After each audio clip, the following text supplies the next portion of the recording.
Alhamdulillah wassalatu wassalamu ala rasulillah. Amma ba'du.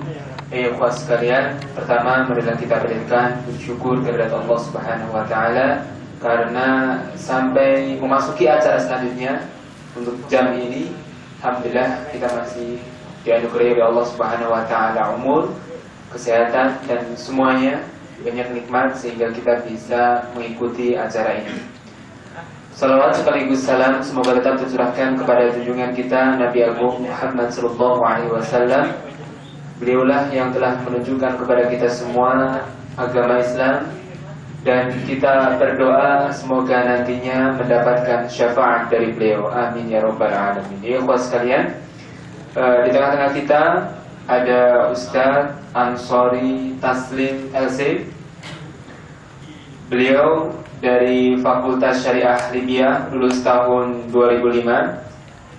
Adapun aktivitas atau pekerjaan beliau sebagai penerjemah kitab freelance. Buku yang sudah beliau tulis, karya beliau ada 3 buku. Yang pertama, Belajar Mudah Ilmu Waris, ilmu faraid. Yang kedua, kumpulan zikir dan doa ringkas. Dan yang terakhir, Sahih Fadilah Amal. Baik, untuk meringkas waktu pada malam hari ini, kajian kita berfokus pada at-ta'arruf ala al-kutub as-sittah, mengenal kutub sittah. Untuk selanjutnya, waktu dan tempat kami persilahkan kepada Ustaz. Tafadhol Ustaz. Assalamualaikum warahmatullahi wabarakatuh. Innal hamdalillah nahmaduhu wa nasta'inuhu wa nastaghfiruh wa na'udzu billahi min shururi anfusina wa min sayyiati a'malina. Man yahdihillahu fala mudilla lahu wa man yudlil fala hadiya lahu. Asyhadu an la ilaha illallah wa asyhadu anna Muhammadan abduhu wa rasuluhu la nabiyya ba'dahu. Allahumma shalli wa sallim ala nabiyyina Muhammad wa ala alihi wa sahbihi wa barik. Amma ba'd. Qala Allah ta'ala fil Qur'anil Karim, ya ayyuhallazina amanu taqullaha haqqa tuqatih ولا تموتن إلا وأنتم مسلمون. وقال رسول الله صلى الله عليه وسلم إن خير الحديث كتاب الله وخير الهدي أو هدى هدي محمد صلى الله عليه وسلم وشر الأمور محدثاتها وكل محدثة بدعة وكل بدعة ضلالة. أما بعد، أيها الإخوة رحمكم الله. Segala puji bagi Allah Subhanahu wa taala yang melimpahkan pada kita umur panjang, kesehatan, terutama nikmat iman dan Islam, sehingga kita masuk ke kategori orang-orang yang semoga diridhai oleh Allah Subhanahu wa taala akan kegiatan kita, apalagi kegiatan-kegiatan kita dalam mengkaji ilmu-ilmu agama, mengkaji ayat-ayat Allah. Dan ini semua tak lepas dari rahmat Allah Subhanahu wa taala kepada kita semua.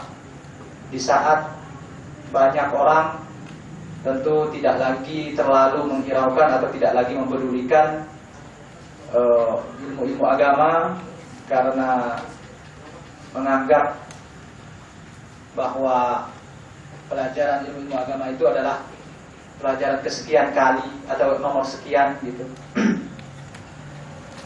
Dan sebagaimana telah kita dengarkan tadi dari guru kita bersama akan mulianya ilmu agama, maka semoga kita termasuk orang-orang yang dimuliakan oleh Allah Subhanahu wa taala dan masuk dalam kategori sabda Rasulullah sallallahu alaihi wasallam, "Man salaka tariqan yaltamisu fihi 'ilman, sahhalallahu lahu bihi tariqan ilal jannah."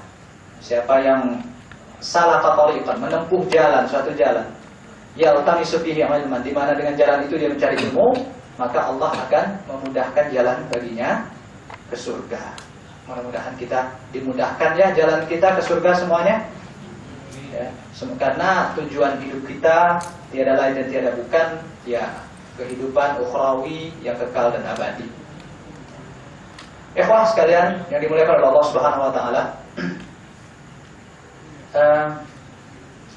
Tak lupa kami ucapkan syukur dan terima kasih kepada panitia yang memberikan kesempatan kepada saya untuk menyampaikan sepatah dua patah kata untuk sekedar berbagi hal-hal yang mungkin berguna bagi diri saya pribadi dan bagi kita semua, dan semoga Allah meridai itu.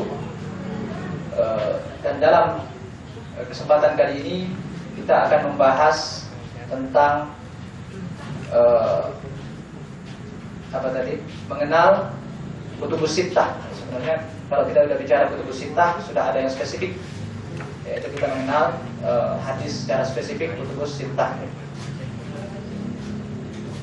Atau barangkali kita sedikit perluas, bahasan kita adalah mengenal hadis Nabi Shallallahu Alaihi Wasallam dan bagaimana penyampaiannya kepada kita. Memang salah satu ilmu yang boleh dibilang, sebagaimana juga sudah dijelaskan oleh guru kita tadi, adalah ilmu tentang sunnah-sunnah Rasulullah SAW, baik riwayah maupun dirayah, baik ilmu yang berhubungan dengan uji validitas hadis-hadis tersebut, atau yang berkenaan dengan makna dari hadis-hadis Rasulullah Sallallahu Alaihi Wasallam. Nah, di sini pentingnya kita mengenal hadis-hadis Rasulullah Sallallahu Alaihi Wasallam tentu karena hadis-hadis atau sunnah-sunnah Rasulullah adalah sumber hukum dalam agama kita yang mulia ini. Bila kita tidak mengetahui ini, maka apa yang bisa kita ambil dari ilmu agama ini? Karena ilmu agama ini hanya dua, yaitu qala Allah wa qala Rasulullah sallallahu alaihi wasallam. Itulah yang menjadi pedoman dalam agama ini. Kita belajar Al-Qur'an tentang kewajiban sholat. Tapi bagaimana kita mengetahui tata cara sholat? Semuanya hanya ada dalam hadis. Tidak ada ayat Al-Quran yang menerangkan rukun-rukun sholat secara detail, yang membatalkan sholat secara detail. Semuanya yang dijelaskan hanya dalam hadis-hadis Nabi SAW. Maka dari itu semuanya harus paham akan hal itu. Dan semua ilmu seperti ilmu tauhid, ilmu fikih, semuanya landasannya juga salah satunya adalah hadis-hadis Nabi SAW. Bahkan ilmu-ilmu Al-Quran pun seperti ilmu tafsir. Dari mana landasannya kita mengetahui tafsir ayat itu adalah ini, sababun nuzul ayat ini adalah itu, kalau bukan dari ilmu periwayatan dari hadis-hadis Nabi SAW ataupun para sahabat dan salafus saleh. Jadi semua itu berhubungan dengan ilmu hadis atau ilmu periwayatan. Ikhwan fillah rahimakumullah. Kodifikasi hadis ataupun bukuan hadis memang di masa-masa sahabat Nabi SAW, Rasulullah menyampaikan ajaran-ajaran beliau atau pengajian-pengajian seperti ini kepada para sahabat. Dan secara umum pokok-pokok ilmu agama yang sudah menjadi dasar dalam agama ini telah tersampaikan melalui sahabat-sahabat Rasulullah SAW. Hanya saja belum ada pengkualifikasi yang khusus, apalagi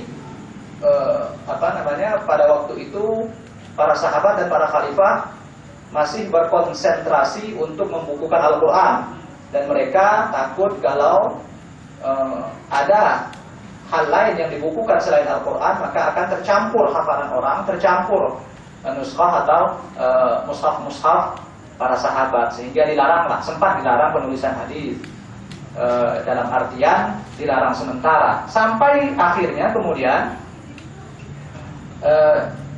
ketika masa semakin jauh dari Rasulullah SAW, dan sehingga ingatan akan redaksional Rasulullah SAW pun menjadi semakin terdistorsi. Kan udah dari masa sahabat, kemudian muridnya sahabat, sudah begitu ditambah lagi dengan masuknya filtrasi dari berbagai macam pemahaman bahkan ketika Rasulullah SAW masih hidup, sudah ada yang berani mengaku nabi kan, Musailamah ketika Rasulullah masih hidup. Ya. Nabi-nabi palsu kebanyakan ketika Rasulullah SAW masih hidup. Apalagi sepeninggal beliau, muncullah orang-orang yang tidak mau membayar zakat di masa Abu Bakar dan seterusnya. Itu awal-awal kesesatan yang terjadi dalam agama ini. Sampai kemudian muncullah mulai dari peperangan politik dibawa kepada permasalahan akidah dan lain sebagainya. Semua itu muncul dan membahayakan eksistensi agama ini kalau tidak dipelihara orisinalitas sumber hukumnya. Dalam hal ini Al-Quran maupun hadis. Nah, ringkasnya, berkenaan dengan itu, lalu awal pertama inisiatif pembukuan atau kodifikasi hadis dicetuskan oleh Khalifah Umar bin Abdul Aziz ketika beliau memerintahkan kepada gubernur Madinah ketika dia menjadi khalifah, karena Umar bin Abdul Aziz sebelum jadi khalifah adalah gubernur Madinah. Lalu setelah jadi khalifah, gubernur Madinah dipegang Abu Bakar bin Hazm, dan dia memerintahkan kepada Abu Bakar bin Hazm agar menuliskan hadis. Lalu dicarilah ulama hadis, maksudnya yang banyak menghafal hadis-hadis Rasulullah SAW dan muridnya para sahabat.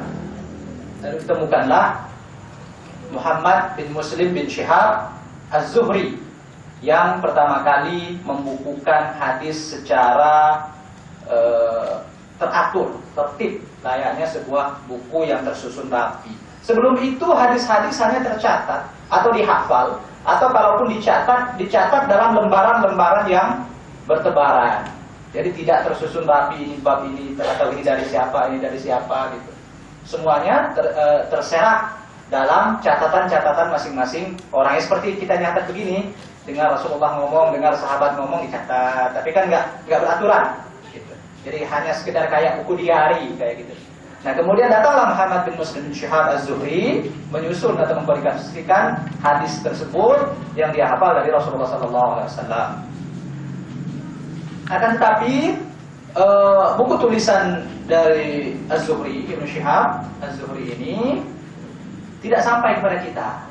Mungkin hilang atau ya namanya sudah sekian ratus tahun ya, sekian ribu tahun ya, sudah lebih dari 1200 tahun, tidak sampai kepada kita bentuk buku atau manuskripnya. Yang ada hanyalah riwayat-riwayat dari yang melalui jalur Muhammad bin Syihab Az-Zuhri saja, di mana beliau mempunyai banyak murid ya, di antara muridnya adalah Imam Malik bin Anas rahimahullah, yang merupakan salah satu muridnya yang juga banyak meriwayatkan hadis dari Ibnu Syihab Az-Zuhri dan para tabi'in yang lain.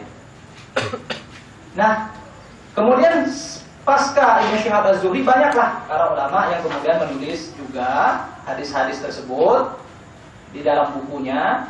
Dan ini dinamakan dengan istilah tadwin.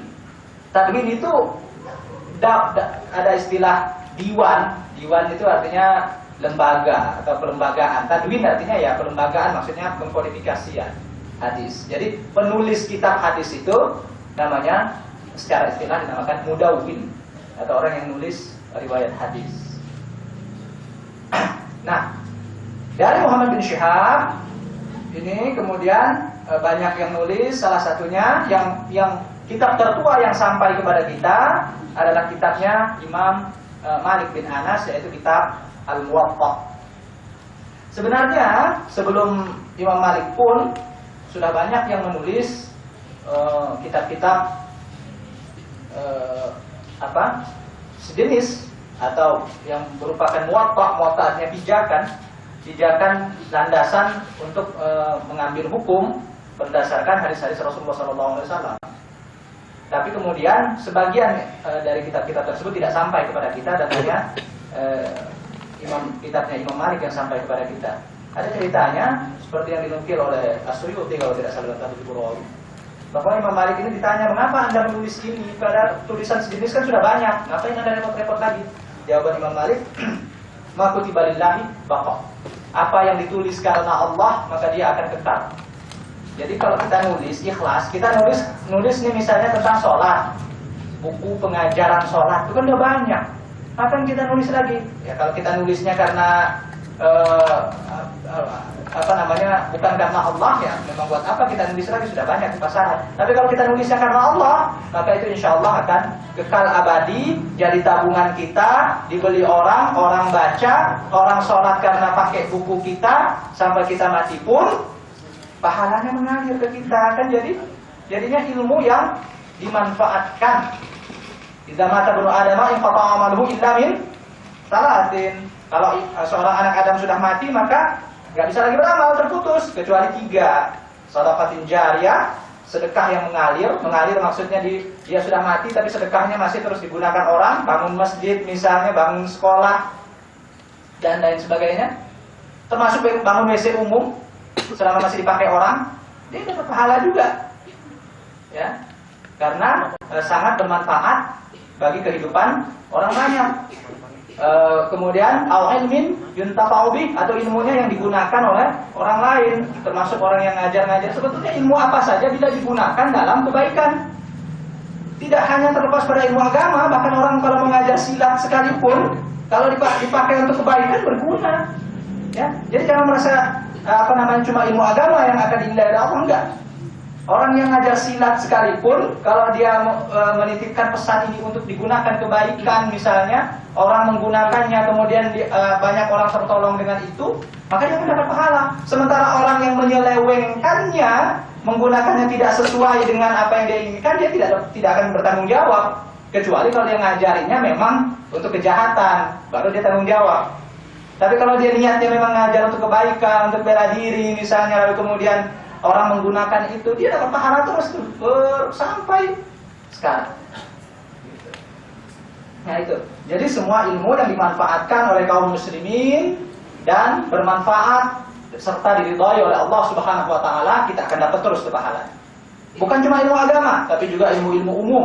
Mereka-mereka yang menemukan penemu-penemu itu, kalau dia muslim, dia dapat pahalanya. Penemu listrik, penemu segala, kalau muslim. Ya, maka dari itu yang muslim jangan merasa tidak bisa berkarya. Kalau yang ahli ilmu umum misalnya tetap bisa berkarya dengan Anda ahli fisika, maka pergunakanlah ilmu itu untuk membuat sesuatu yang bermanfaat. Insya Allah pahalanya akan terus mengalir. Penemuan-penemuan Anda yang dipakai orang akan terus menjadi tabungan di akhirat nanti. Jadi bukan hanya terbatas pada pengajaran ilmu agama saja, enggak. Semua ilmu yang dimanfaatkan, diridhai oleh Allah dan berguna untuk kebaikan kaum muslimin. Baik. Kemudian pada era pasca Imam Malik ini lahir tahun 96 Hijriah.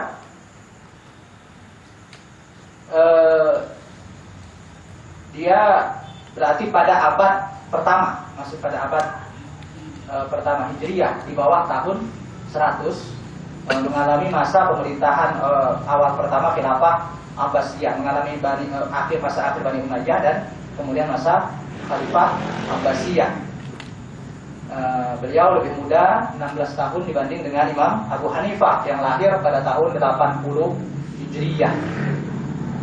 Nah, Imam Malik terkenal di Madinah sebagai seorang ulama besar, dan darinya lah bersumber banyak hadis, lalu banyaklah murid-muridnya. Banyak orang dari berbagai negara datang, dari Mekah, dari Mesir, dari mana, menuntut ilmu kepada Imam Malik. Ya, sama seperti kalau masa sekarang ini di universitas-universitas terkenal gitu, banyak orang yang datang ke sana untuk menuntut ilmu, ya. Sama seperti itulah keadaan di masa lalu. Termasuk diantaranya Imam Asy-Syafi'i rahimahullah yang sempat bertemu dengan Imam Malik meski dalam usia yang relatif sangat muda, masih belasan tahun, belajar kepada Imam Malik dan menjadi salah satu perawi dari kitab Al-Muwatta tersebut. Imam Asy-Syafi'i rahimahullah lahir tahun 150 Hijriah. Sebelum Imam Syafi'i ada juga yang lain, ya, setelah kitab Al-Muwatta yang sampai kepada kita ini, di antara kitab lain yang sampai kepada kita ada juga kitab Al-Musannaf, tulisan Imam Abdul Razzaq bin Hammam As-San'ani, lahir tahun 124 Hijriah. Jadi lebih tua 26 tahun dibanding Imam Syafi'i. Lebih tua. Beliau jadi lebih dulu menulis kitab tersebut. yaitu Al-Musannaf Ibnu Abdul Razzaq, sudah dicetak. Yang versi Arabnya itu kalau nggak salah beberapa belas jilid gitu. Jadi banyak sekali hadis-hadis, memuat hadis-hadis dan juga perkataan-perkataan sahabat. Jadi kalau rujukan kita untuk mengetahui pendapat para sahabat Nabi tentang pemahaman akan Al-Quran maupun hadis, itu salah satunya. Karena banyak memuat pendapat-pendapat para sahabat. Juga setelah itu muncul Musannaf Ibnu Abi Syaibah yang juga metode penulisannya sama. Dimulai dari bab fikih, kemudian bab akhlak dan seterusnya, juga dengan metode penulisan per bab istilahnya perbahasan atau maudhu'i, per judul gitu, bukan per orang. Nanti kita akan bahas metode-metode penulisan kitab hadis. Ini Imam Abu Bakar atau Abdullah bin Abi Syaibah ini, kitabnya adalah Al-Musannaf, juga sangat tebal, bahkan dikoreksi dan diterbitkan oleh beberapa versi penerbit. Salah satunya adalah terbitan yang ditahqiq oleh Syekh Muhammad Awwamah, itu kalau nggak salah saya paling lengkapnya, dan itu lebih dari 20 jilid kalau tidak salah. Itu juga sama, memuat banyak perkataan sahabat-sahabat Nabi dan para tabi'in. Misalnya pendapatnya Abu Hanifah, pendapatnya siapa Sufyan Ats-Tsauri, pendapatnya Az-Zuhri, pendapatnya Hasan Al-Basri. Itu penting untuk diketahui dalam masalah fikih, itu harus dibahas. Kenapa? Supaya kita mengetahui ini ijma' apa enggak. Gitu. Jadi kita nanti pengetahuannya tidak terbatas pada mazhab yang 4 saja, tapi juga pada mazhab pada ulama-ulama yang lebih senior daripada mazhab yang 4 itu. Gitu. Jadi metodenya biasanya adalah pertama hadis Nabi dulu, baru kemudian diperkuat dengan pendapat para sahabat. Itu metode-metode dalam kitab Ibnu Abi Syaibah maupun Abdul Razzaq. Lalu setelah itu Imam Syafi'i menulis kitab Al-Um. Juga ada kitab Imam Syafi'i Al-Musnad dan As-Sunan. Setelah itu atau pasca itu penulisan pun makin berkembang, makin banyak kitab yang ditulis. Antara lain misalnya oleh Al-Imam Ahmad bin Hanbal yang menulis kitab Al-Musnadnya, di mana beliau termasuk salah seorang yang pernah biasa hadir di pengajian majelis taklimnya Al-Imam Muhammad bin Idris Asy-Syafi'i rahimahullah. Imam Ahmad lahir tahun 164 Hijriah atau lebih muda 14 tahun daripada Imam Syafi'i.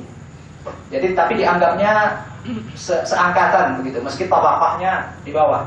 Nanti ada lagi namanya tabaqah. Jadi banyak ilmu hadis ini banyak ya.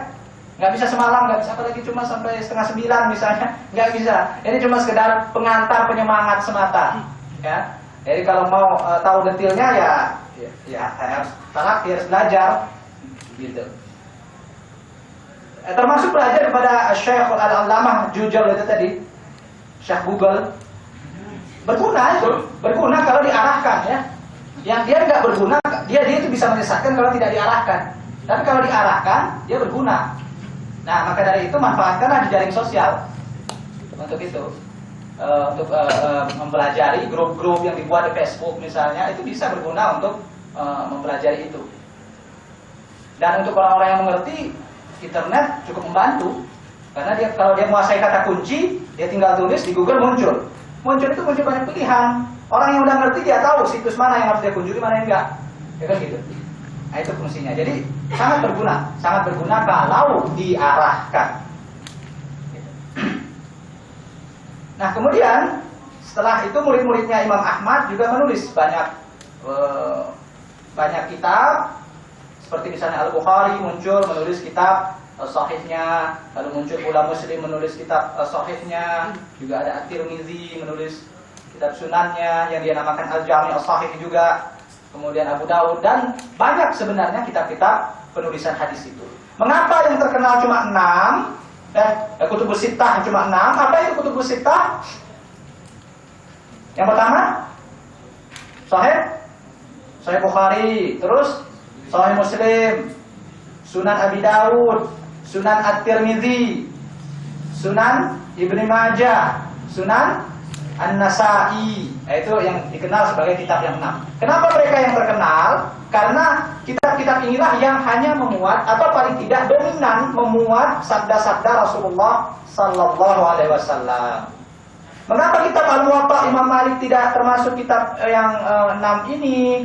Karena dalam kitab Al-Muwatta itu banyak riwayat, bukan riwayat Rasulullah, tapi riwayat para sahabat atau para tabi'in.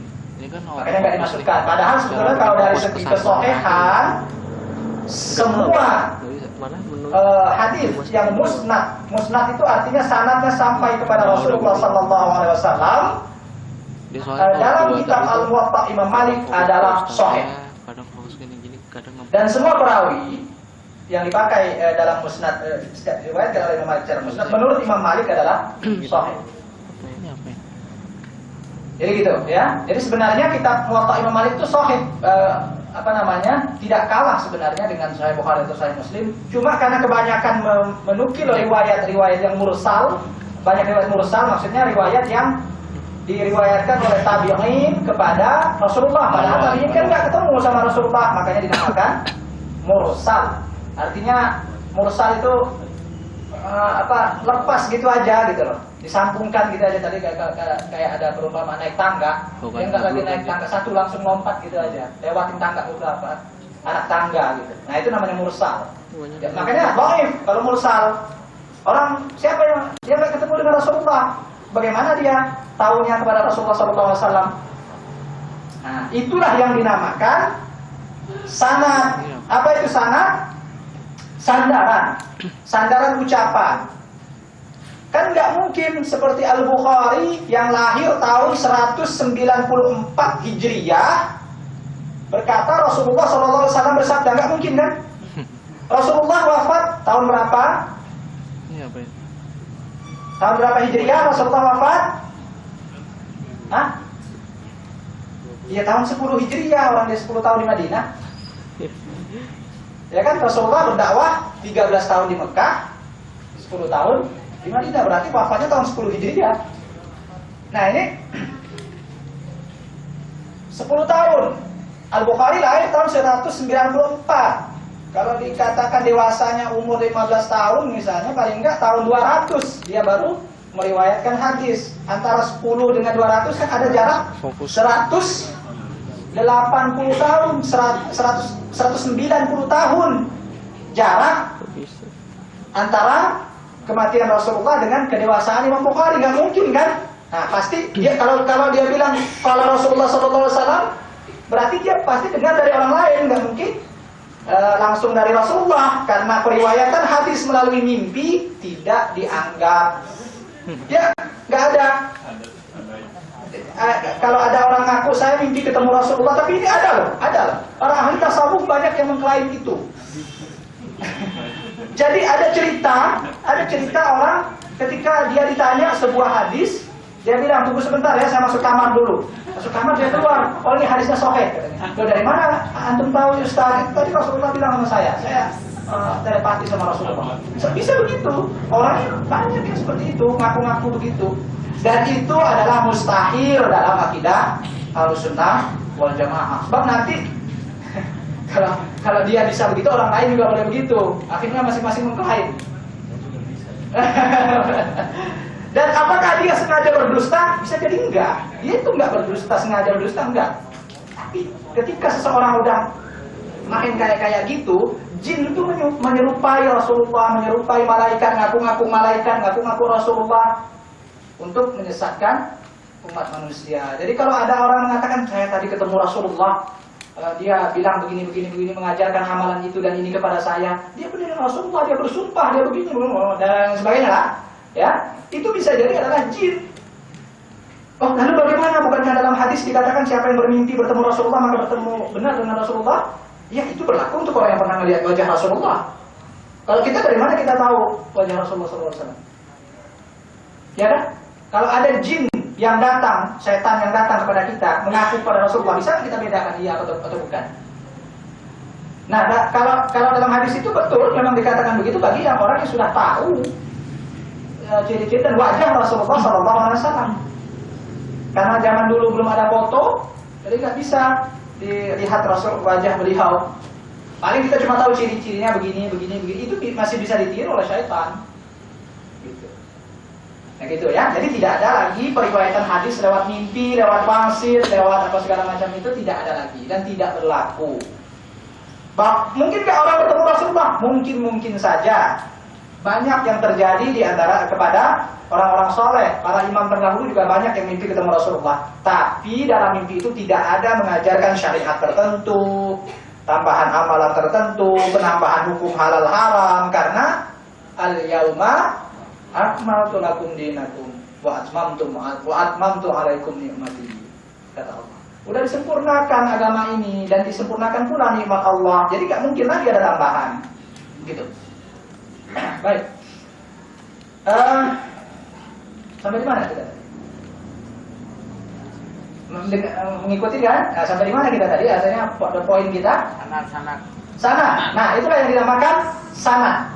Artinya sandaran dari Imam Bukhari. Contoh, ketika Imam Bukhari meriwayatkan hadis pertama dalam kitab sahihnya, innamal a'malu binniyat wa innamal likulli imri'in ma nawa, faman kanat hijratuhu ila dunya yusibuha aw imra'atin yankihuha fa hijratuhu ila ma hajara ilaih. Ini ucapan Rasulullah sallallahu alaihi wasallam. Lalu bagaimana Al-Bukhari bisa tahu ini ucapan Rasulullah? Dari gurunya. Dari gurunya, kemudian dari guru-gurunya sampai kepada orang yang bertemu dengan Rasulullah sallallahu alaihi wasallam. Kita contohkan pada Sahih Bukhari, hadis pertama. Al-Bukhari mengatakan haddatsana Al-Humaydi, Abdullah bin Zubair, haddatsana Sufyan, haddatsana Yahya bin Sa'id Al-Ansari. Qala akhbarani Muhammad bin Ibrahim At-Taimi annahu sami'a Alqamah bin Waqqas al-Laitsi yaqul sami'tu Umar bin Al-Khattab 'ala al-mimbar qala sami'tu Rasulullah sallallahu alaihi wasallam yaqul innamal a'malu binniyat wa innamal likulli imri'in ma nawa faman kanat hijratuhu ila dunya yusibuha aw imra'atin yankihuha fa hijratuhu ila ma hajara ilaih. Itu bunyi hadis pertama dalam Sahih Bukhari. Ya. Karena dalam hadis itu diulang lagi dalam hadis nomor 54 dengan tambahan redaksi faman kanat hijratuhu ila Allah fa hijratuhu ila Allah wa man kanat hijratuhu dan seterusnya. Di redaksi nomor pertama enggak ada hijratuhu ila Allah. Itu sana. Jadi pertama siapa?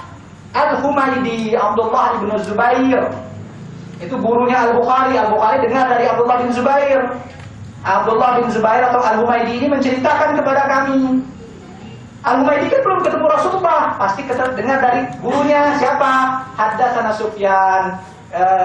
Sufyan menceritakan kepada kami, dalam hal ini Sufyan Ats-Tsauri, karena Abdullah bin Zubair atau Al-Humaydi adalah murid dekat dari, atau istilahnya apa kalau kita gini, murid apa nih, murid sayang atau apa sejenis itulah dari Imam Sufyan bin Sa'id Ats-Tsauri. Sufyan kan ada dua.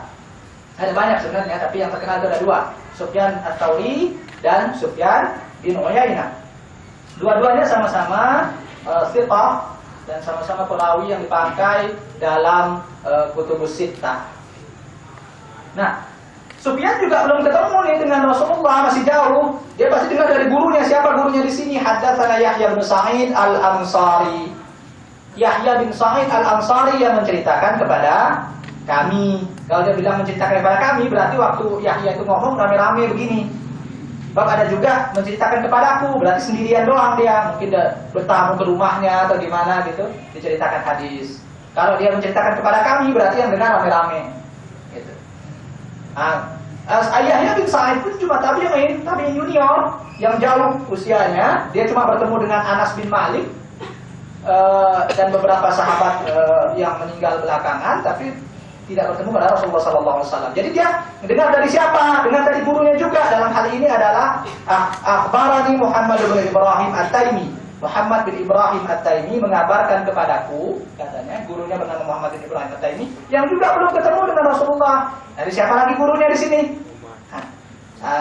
Dalam hal ini adalah annahu sami'a Alqamah bin Waqqas al-Laitsi yaqul, bahwa dia mendengar Alqamah bin Waqqas al-Laitsi berkata, sami'tu Umar bin Al-Khattab 'ala al-mimbari qala, aku mendengar Umar bin Khattab berkata di atas mimbar. Jadi Umar lagi khutbah atau lagi ceramah, pokoknya di atas mimbar. Berkata apa Umar? Sami'tu Rasulullah sallallahu alaihi wasallam yaqul, aku mendengar Rasulullah sallallahu alaihi wasallam bersabda. Barulah kemudian sanadnya bersambung. Nah, itu contoh sanad. Jadi nanti di situ dalam sanad itu nanti bisa jadi ada, ini maaf ya para saya menyampaikan agak acak, tapi saya rasa antum sekalian itu sudah banyak mendengar tentang hadis gitu kan. Nah, jadi ini sebagai pengenalan penguat saja. Nanti kalau dalam sanad itu ada orang-orang yang tertuduh berdusta atau hafalannya kurang kuat, maka jadilah hadisnya tidak sahih atau dhaif atau bahkan bisa hadis palsu karena salah seorang perawinya misalnya tercatat sebagai orang yang pernah memalsukan hadis misalnya, ya jadilah dia hadis palsu. Itu cara membedakannya. Jadi cara membedakannya pertama lihat sanad dulu. Ya gimana cara melihat sanad? Harus lihat dari kitab asli. Alhamdulillah kitab asli kan udah banyak sekarang. Baik dalam bentuk cetakan maupun dalam bentuk kitab elektronik dari Maktabah Syamela, bisa dipencet sekali udah jadi semua gitu.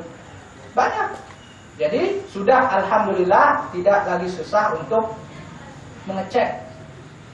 Apalagi kalau kita mencukupkan diri atau banyak mengambil faedah dari para ulama yang memang sudah kerja keras, seperti buku-bukunya Syekh Muhammad Nasiruddin Al-Albani rahimahullah misalnya, itu kan sudah dikumpulkan dengan susah payah. Zaman Syekh Albani nggak ada Syamela, nggak ada Google, nggak ada internet. Jadi gimana caranya Syekh Albani dari kitab di perpustakaan dalam bentuk coretan tangan yang kayak cacing itu dibaca oleh beliau.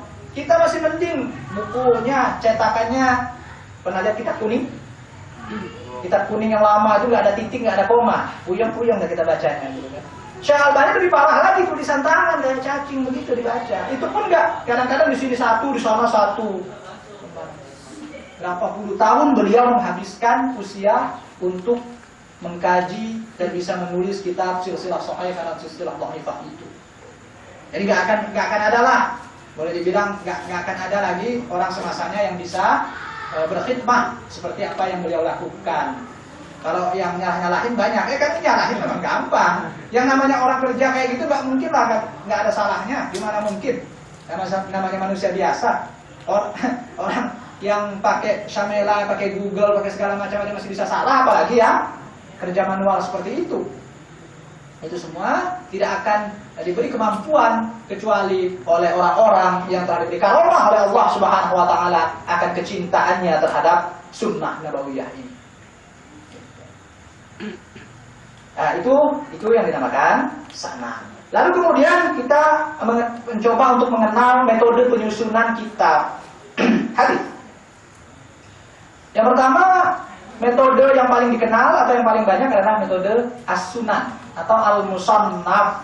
Itu sama metodenya. Metodenya adalah dengan menulis hadis berdasarkan bab-bab fikih atau judul-judul baik itu fikih maupun akhlak, akidah. Seperti Sahih Bukhari kan mulai dari kitab iman, akidah tauhid dulu. Akidah tauhid ada lagi kitabnya di akhir. Tapi ini kitab iman dulu, intinya sama. Sahih Muslim juga begitu, ya. Dan seterusnya. Itu dimulai dari penyusunan. Metode penyusunnya adalah dengan cara apa tadi? Bab per bab. Itu namanya sunan atau musnad. Kutubus Sittah itu metode penyusunannya begitu. Kemudian ada lagi metode penyusunan yang namanya al-musnad. Al-musnad itu artinya metode penyusunannya berdasarkan nama sahabat Nabi. Misalnya musnad Imam Ahmad. Yang pertama kita lihat dalam musnad Imam Ahmad adalah musnadnya Abu Bakar. Dia mulai dari Abu Bakar, Umar, Khalifah yang 4, kemudian 10 orang yang dijamin masuk surga. Siapa 10 orang yang dijamin masuk surga? Abu Bakar, Khalifah yang 4. Nah, tinggal 6 lagi. Abdurrahman bin Auf, terus Bilal bin Rabah tidak termasuk 10. Sekalipun dijamin masuk surga tapi tidak termasuk 10 itu. Sa'ad bin Zaid itu nomor 10 sebenarnya. Oke, terus Zubair bin Awam, terus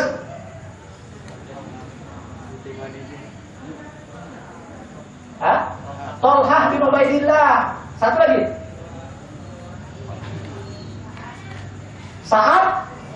Sa'ad bin Abi Waqqas, itu yang masuk 10 itu. Yang lain sebenarnya yang dijamin masuk surga banyak, ya. Ada Ukasyah bin Mihsan yang terkenal dengan hadisnya itu yang kata Rasulullah masuk surga tanpa hisab, tapi tidak termasuk yang 10 yang terkenal ini. Juga seluruh veteran perang Badar, kata Rasulullah sudah diampuni dosanya, yang lalu maupun yang akan datang. Jadi semua veteran perang Badar tanpa kecuali dia dijamin masuk surga, termasuk Sa'labah bin Hatib yang banyak dizalimi oleh para penceramah dengan menyebutkan riwayat palsu di mana Sa'labah ini orang yang nggak mau bayar zakat, akhirnya menjadi kafir murtad, zakatnya nggak diterima Rasul, nggak diterima Abu Bakar, nggak diterima Umar. Itu adalah riwayat palsu tentang Sa'labah bin Hatib, karena Sa'labah ini adalah veteran perang Badar. Nah, juga orang-orang yang ikut sumpah setia di bawah pohon atau Bai'atul Ridwan ketika Rasulullah SAW dihalangi oleh kafir Quraisy untuk masuk Mekah, gitu ya. Musnad artinya penyusunannya berdasarkan nama-nama sahabat, itu musnad. Kemudian ada lagi metode lain, yaitu metode Al-Mu'jam. Setahu saya, yang pertama kali menyusun metode Al-Mu'jam ini At-Tabarani. Sulaiman bin Jabal namanya itu, At-Tabarani itu. Dia ini Mu'jam, bedanya dengan Musnad adalah kalau Musnad itu kepala sanad atau para sahabat. Nah ini nih awalnya, gurunya, berdasarkan gurunya dia.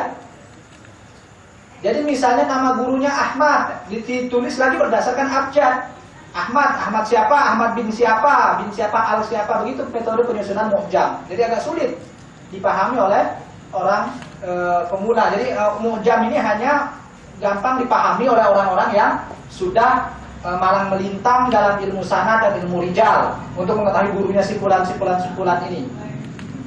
Tapi yang paling populernya itu hanyalah musannaf atau sunan atau musnad, gitu. Sampai berapa? 10 menit lagi, Pak. Oke. Lalu di antara kitab-kitab hadis yang dipakai atau yang dijadikan pedoman dalam banyak pengambilan hukum, sebenarnya tidak terbatas pada kutubus sittah saja, tetapi juga ada lagi istilah kutubut tis'ah atau kitab yang 9. Apa itu? Kutubus sittah ditambah 3 lagi. 3-nya lagi itu apa? Muwatta Imam Malik, Musnad Imam Ahmad, dan Sunan Ad-Darimi, Abdullah Ad-Darimi. Nah, itu yang masuk kategori kutubus tis'ah. Sebenarnya masih banyak lagi kitab-kitab yang sudah banyak beredar dan dijadikan pedoman juga, termasuklah di antaranya Musannaf Ibnu Abi Syaibah, Musannaf Abdul Razak. Itu nggak boleh ditinggalkan, itu bagi para penuntut ilmu selalu merujuk ke situ tuh. Ya.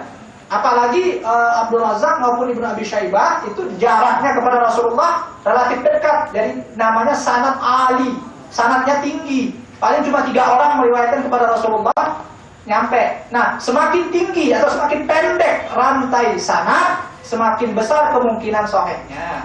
Semakin panjang rantai sanad, semakin besar kemungkinan lemahnya. Karena udah semakin banyak orang, bisa jadi terdistorsi itu kalimat yang tadinya menceritakan, misalnya nama tempat ini nih. Nama tempat ini apa namanya? Insan Kahuripan. Itu yang benar Insan apa Dian? Dian nama yayasannya. Dian nama yayasannya. Nah, kalau ini Kahuripan. Insan, berarti yang nyebut Insan nggak juga salah gitu ya? Ya. Saya takutnya terdistorsi. Yang nyebut Insan Kahuripan ini hafalannya bener gak nih? Soalnya sudah membuat orang sesat jauh ke atas ada. Karena saya udah baca Dian Kahuripan, bukan ini Insan. Saya harus nyari Insan sampai kemana itu saya nggak tahu. Nah itu contohnya misalnya. Nah gitu. Misalnya di antara kitab-kitab yang cukup terkenal dan harus kita kenal juga antara lain kitab Al-Mustadrak Al-Sahihain tulisan Imam Al-Hakim yang merupakan dia metodenya Al-Mustadrak itu artinya istidrak, itu artinya dia menemukan sesuatu yang belum ditemukan oleh orang lain, itu namanya istidrak. Jadi dia itu berusaha untuk menemukan hadis sahih yang belum dimuat oleh Al-Bukhari dan Muslim. Dia anggap sahih. Tapi ternyata setelah dicek, banyak yang tidak sahih ternyata. Kenapa begitu? Makanya Al-Hakim dalam kitab Al-Mustadrak tidak teranggap pensahihannya itu. Karena terlalu banyak menilai sahih padahal dhaif. Terlalu banyak kesalahannya. Alasannya kalau kata Al-Hafidz Ibnu Hajar, karena Al-Hakim sebenarnya menulisnya itu dengan menulis istilahnya coretan dulu, nanti mau dikoreksi ulang, belum sempat koreksi ulang sudah meninggal dunia. Banyak para ulama yang seperti itu.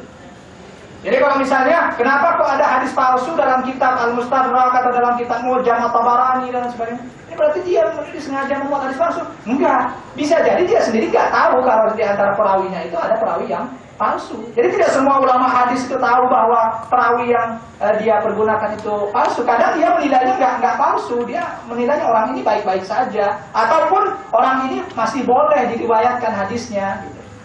Karena nanti ada yang boleh ditulis hadisnya sebagai iktibar. Iktibar artinya sebagai dibuat pelajaran, riwayatnya nggak boleh dibuang, tetap ada, tetap ditulis dan tetap dibukukan. Kadang ada sebagian mereka yang menjelaskan ini sahih, ini tidak.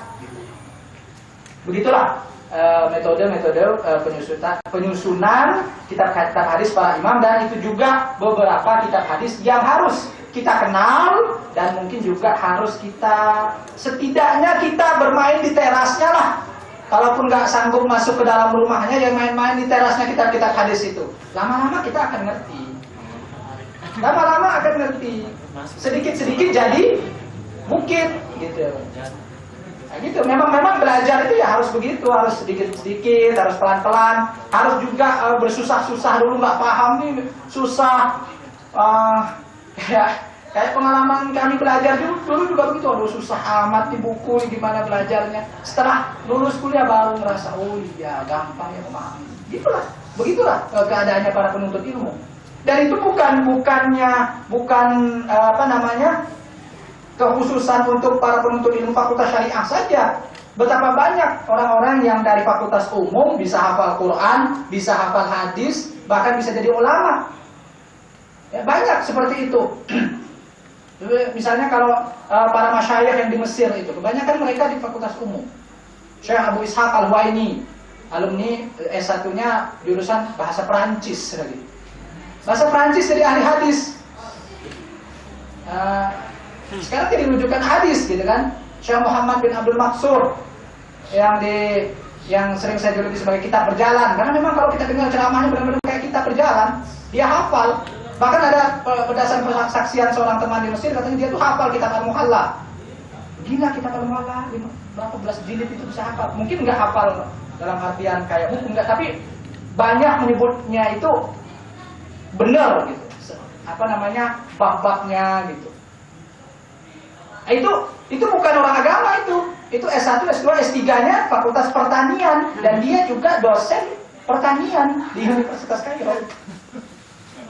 Gitu. Kalah yang syariah jauh. Nah, siapa lagi misalnya yang baru datang kemarin itu Syekh Ali Hasan bin Al-Halabi. Itu drop out Fakultas Teknik Elektro. Drop out karena dia drop out karena dia nggak menyelesaikan, tapi S1-nya Teknik Elektro. Gitu. Mustafa Al-Adawi yang juga ahli hadis di Mesir, alumni Fakultas Mesin, Teknik Mesin. Jadi banyak yang justru berasal dari jurusan-jurusan umum. Makanya jangan kecil hati yang jurusan umum, yang penting dia mau belajar. Gitu. Mungkin demikian Mbak ya. Ya, demikian apa yang bisa saya cuap-cuapkan. Ya, semoga ini sedikit banyak bermanfaat lah ya.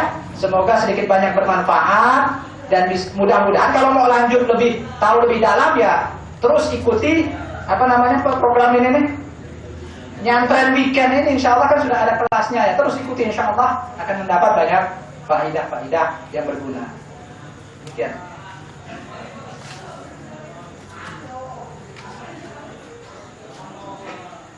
Baik, jazakumullah khairan.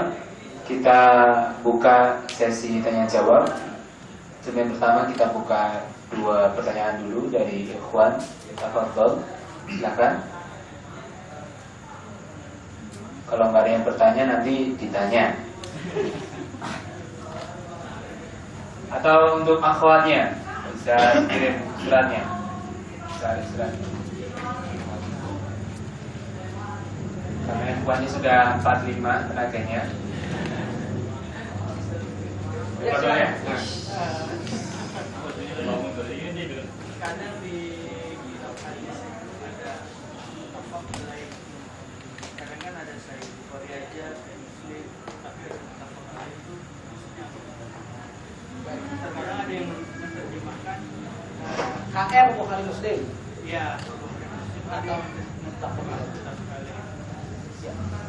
Satu pertanyaan lagi.